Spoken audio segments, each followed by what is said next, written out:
brought some of our favorite friends, which include these nice puppy dogs, including this little one right here, who's going to be 1 year old next month. So if she doesn't sit and stay as good as she could, it's because we're still learning. You can only learn so much when you're still in puppy kindergarten. So I'll start by introducing some of my dogs. This is my oldest dog. Her name is PJ Pup. Sit. PJ Pup is a border collie. She's 10 years old, and border collies are a herding breed, which means they like to herd livestock.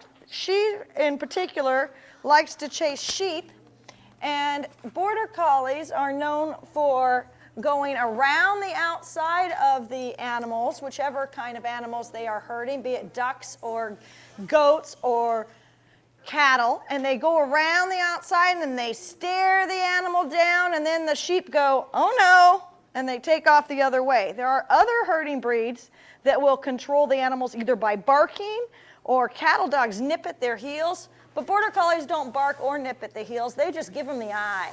Kind of like when you're in trouble and you know you're in trouble, and then your mom gives you that look. Okay, have you all seen that look that your mom has? I know my mom has the look. Well, PJ gives the sheep the look, and they go the other way because they're saying, no way, I'm not messing with that border collie. Have any of you read the book Babe or seen the movie Babe about the pig?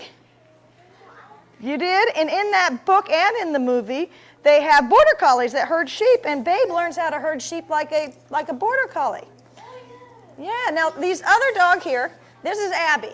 She's a Cavalier King Charles Spaniel, and as you can see, they're very sweet dogs.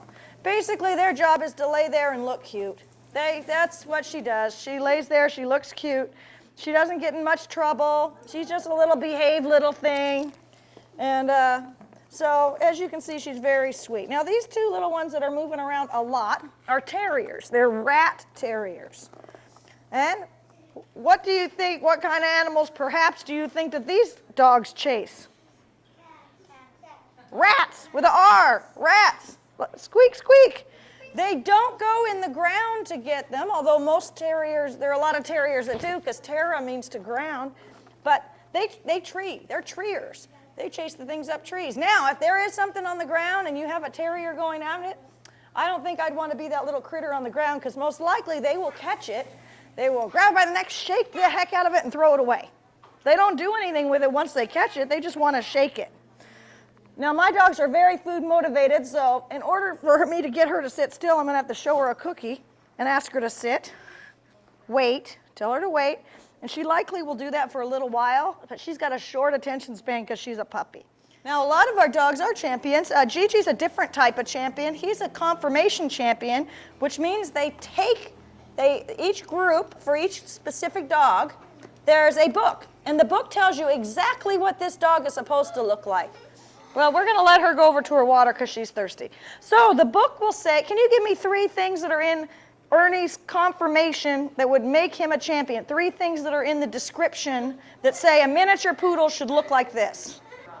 So 3 of the things in his conformation, which is the description on what his breed should look like, are he should be square in the body, he should have almond-shaped eyes, and a nice tail carriage.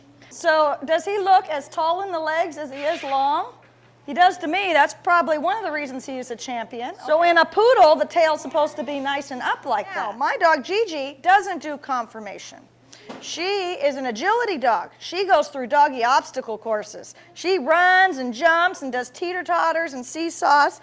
And so for her, her conformation isn't as important.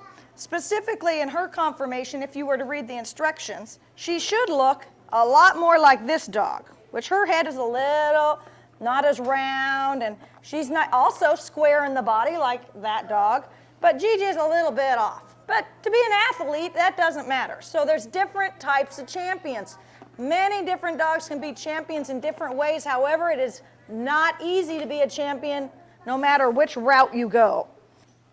Why does this dog have a little tail? She came like that from her breeder. This breed comes either with a long tail like this, or they can be born with a little nubbin tail, or when they're puppies, they do a little crop tail.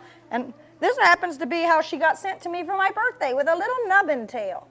And lots of times she'll hold it up short. You'll see that This dog and that dog have a long tail. This one has a medium tail, kind of medium long, and she's got the little nubbin tail. So it just depends on the breed and what the conformation says.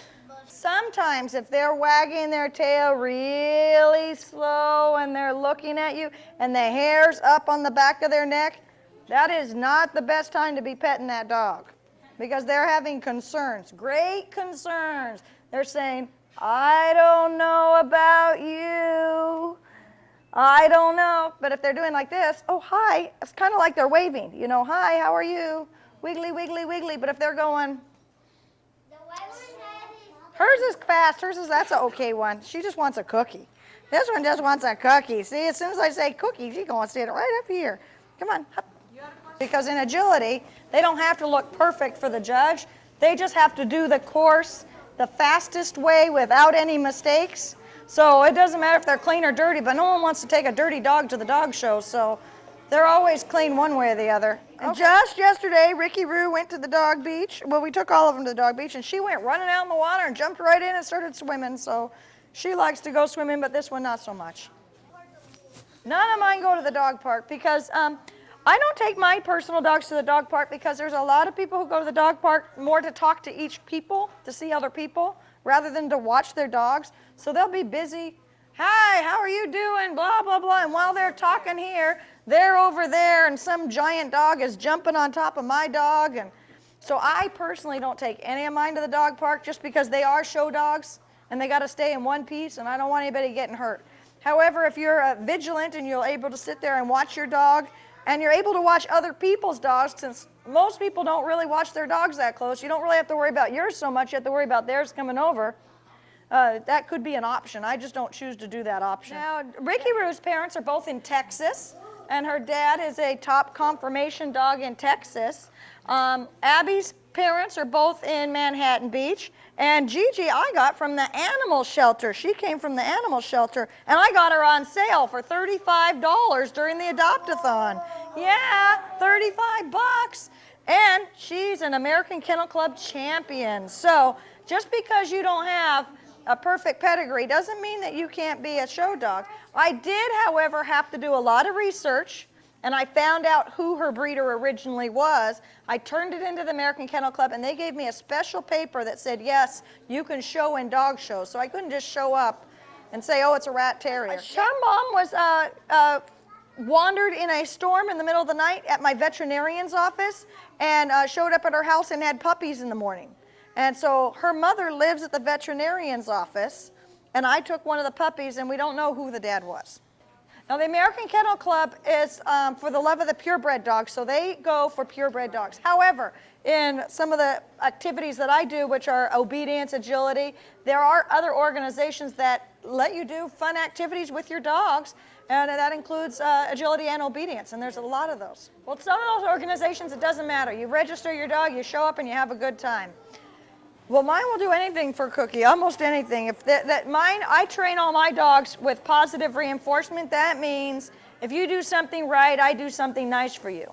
So they don't get in trouble for doing stuff wrong. The worst trouble they get is they don't get their cookies. So I can tell her, Gigi, Gigi, come.